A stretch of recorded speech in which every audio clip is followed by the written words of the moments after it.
الله ربي والإسلام ديني ومحمدا رسول الله Imam Al-Baihaqi nulis kitab besar sekali judulnya As-Sunan Al-Kubra. Alhamdulillah saya punya kitabnya. Kitab yang lumayan gede, tebal, dan mahal. Itu kitab mengumpulkan hadis-hadis persoalan hukum semua. Bahkan ada yang lebih unik lagi, judulnya Ma'rifatus Sunan wal Athar.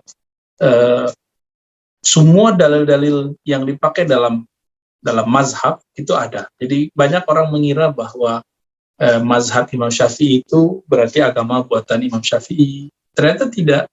Itu sebenarnya ada dalilnya semua, dan beliau kembangkan dalam kedua kitab tadi, As-Sunan Al-Kubra, namanya juga sudah gede, As-Sunan, kumpulan sunnah Al-Kubra yang besar. Kemudian yang kedua, Ma'rifatus Sunan wal Athar. Mengenai kitab yang kedua ini, apa kata Imam Zahabi, imam yang ada di abad ke-8, kata beliau, semua pengikut Imam Syafi'i mendapatkan keberkahan ilmu Imam Syafi'i, mendapatkan bantuan dari ilmu Imam Syafi'i. Tapi berbeda dengan Baihaqi, Imam Syafi'i lah yang mendapat bantuan daripada karya-karya beliau. Jadi karena berkah Imam Al-Baihaqi, banyak hal-hal yang tidak terungkap dari masa Imam Syafi'i sampai abad keempat itu, lalu diungkap dalilnya, dijelaskan istidlalnya, bagaimana cara mengolah dalilnya oleh Imam Al-Baihaqi rahmatullah alaih. Dan di sini terjawab, teman-teman, apa yang dipertanyakan orang, bahwa kalau berakidah itu, kenapa tidak akidahnya Imam Syafi'i? Kenapa akidahnya akidah Imam Asy'ari? Karena orang mau nanya gitu. Kok bermazhab Syafi'i tapi akidahnya akidah Asy'ari? Nah, mereka tidak faham dan mencoba sok ilmiah lalu mengatakan kalau kita bermazhab Syafi'i, seharusnya akidahnya Syafi'i. Nah, kitab ini menjawab itu. Al-i'tiqad wal hidayah ila sabilir rasyad, ya. Ala madhhabi salaf wa ashabil hadis, ya. Ini jawabannya. Kenapa? Karena di sini banyak kalam Imam Syafi'i dinukil di bab-bab yang ada dalam kitab ini. Dan beliau ini akidahnya akidah Ahlussunnah manhaj Imam Asy'ari. Ya, akidah Ahlussunnah manhaj Imam Asy'ari. Di sini kita bisa melihat bahwa tidak ada pertentangan antara akidah Imam Asy'ari dengan Imam Syafi'i. Ya. Nah, kita langsung masuk ke bab yang fasal pengantar awwalu ma yajibu 'alal 'aqlil baligh ma'rifatuhu wal iqrar bi. Yang pertama yang wajib atas orang yang berakal dan baligh, kita ini kan sudah berakal dan kita sudah baligh. Baligh artinya sudah di umur yang cukup untuk bertanggung jawab dengan diri sendiri, ya. Apa yang wajib? Ma'rifatuhu wal iqrar bi. Mengenalnya dan mengakui keilahiannya. Nah, dalilnya di Quran. Jadi beliau sedang mengungkapkan kepada kita bahwa ketika berdalil itu ada dua, ada dalil akli, ada dalil nakli, ya. Dalil nakli dulu, ya. Nakli itu dalil yang dinukil dari kitab dan sunnah. Kalau dalil akli adalah pemahaman akal terhadap Al-Quran dan sunnah. Nah, kira-kira seperti itu. Qala Allahu Jalla Tsanau. Jadi ayat pertama yang beliau nukil ini menarik sekali. Ini merupakan kewajiban belajar ma'rifatullah dari Al-Quran. Surat Muhammad ayat 19. Fa'alam annahu la ilaha illallah. Maka ketahuilah olehmu bahwasannya tiada yang berhak disembah kecuali Allah Subhanahu wa taala. Lafaz ini sering dijadikan pembuka zikir tahlil pagi, subuh ataupun maghrib di banyak tempat di masjid-masjid kita, yang sekarang beberapa masjid sudah mulai langka karena dianggap bid'ah, padahal ini bagian dari sunnah, ya. Mengingatkan kita. Jadi biasanya imam masjid mengatakan afdalu dzikri la ilaha illallah atau fa'lam annahu la ilaha illallah. Maka ketahuilah, maka pelajarilah bahwa tiada yang berhak disembah kecuali Allah Subhanahu wa taala. Nah, kata lafaz fa'lam Ini merupakan lafaz yang menunjukkan perintah. Maka ketahuilah, maka pelajarilah, maka cari tahulah. Mengenai apa? Bahwasannya dia Allah, tiada yang berhak disembah kecuali dia. Ya, nah, ini yang kita sebut dengan ilmu ma'rifatullah. Jadi ilmu ma'rifatullah itu perintah dari Al-Quran dan Sunnah, bukan perintah dari Sufi, bukan perintah dari Asy'ari, tapi perintah dari Allah. Ya. Lalu di dalam Al-Quran juga ada ayat surah Al-Anfal ayat 40. Fa'alamu annallaha maulakum. Maka ketahuilah bahwasanya Allah lah maulakum, Tuhan kalian, ya, yang menjaga kalian. Bahkan ada ayat dalam surat Hud, ya, fa'alamu annama anzala bi'ilmillah, ya. Annama, ya, unzila bi'ilmillah. Ketahuilah bahwasanya hanyalah itu diturunkan dengan ilmu Allah. Wa alla ilaha illahu fahal antum muslimun. Bahwasanya tiada yang berhak disembah selain dia, apakah kalian tunduk kepadanya, ya. Bahkan juga ada qulu amanna billah wa ma anzala ilaina, ya.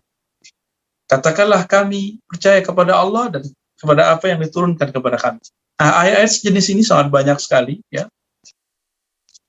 Ini merupakan dalil bahwa Al-Quran menyuruh kita untuk mengenal Allah, ya, untuk mengenal tentang Allah Subhanahu wa Ta'ala.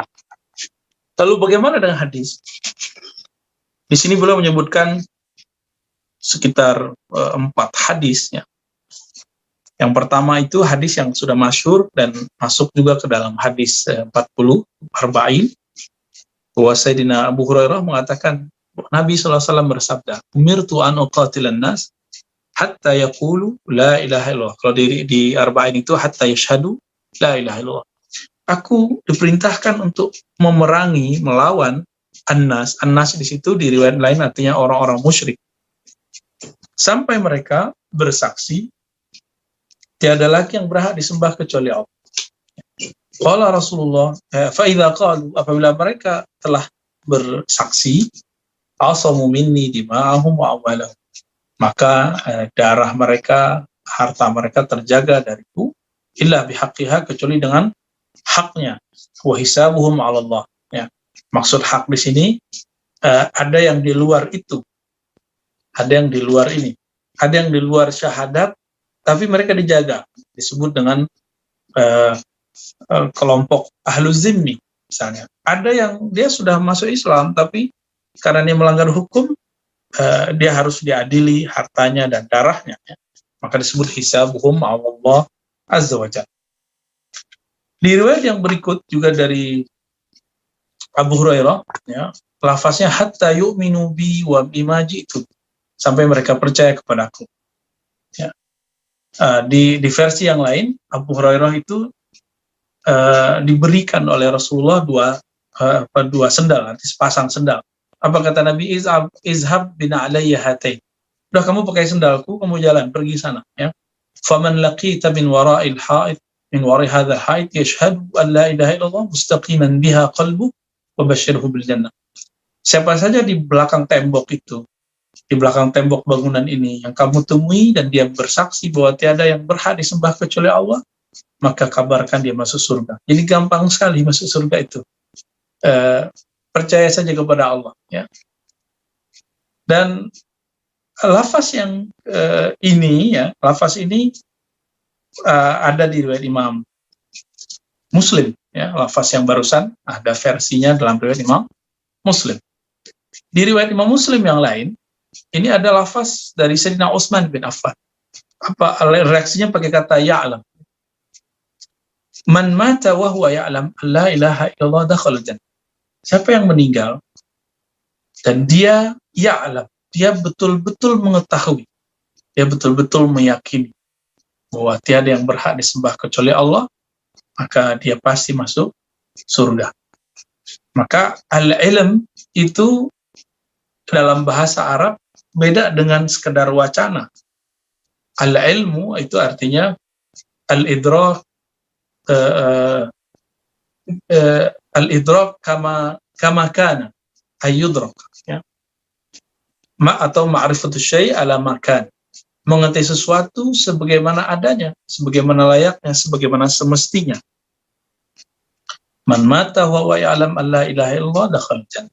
Siapa yang meninggal dia mengerti. Jadi orang meninggal itu ada yang dia melafazkan la ilaha illallah, ada yang dia udah nggak bisa baca, tapi dia mengisyaratkan sebelum dia sakit keras, dia mengisyaratkan bahwa dia betul-betul percaya kepada Allah Subhanahu wa taala, dakhala jannah, pasti masuk surga.